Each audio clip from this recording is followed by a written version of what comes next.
ሰላም እንዴት አላችሁ? ውድ የተከበራችሁ የሀመርቲው ተከታታዮች እነሆ ባለፈው ሳምንት በምዕራፍ 5 የፊደል ገበታ ማለት ነው በሐመር ውሃና መ የተመሰረቱ ቃላቶችን ነበር ያየነው። እነሆ ዛሬ ደግሞ በክፍል 6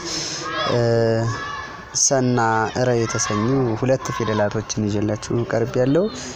ሰ እንግዲህ እዚህ ጋር እንደምንመለከተው ባለ 3 እጣት ፊደል ስትሆን ያው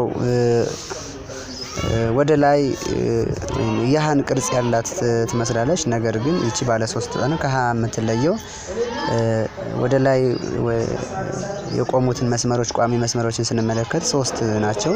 በዚህ ከሃ የተለየ ነው።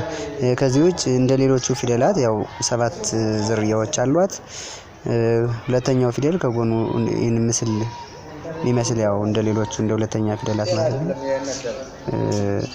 ቀለበቶች ቅጥያዎችን ይዞ ይገኛል። ሲም በተመሳሳይ እና በዚህ መንገድ መከታተል የምትችሉ መሆኑን ነው እንግዲህ የምነግራችሁ።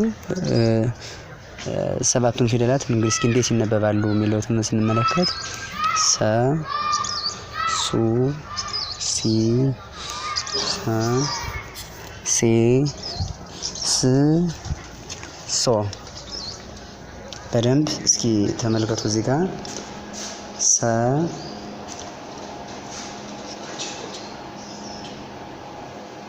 ቢያለኝነት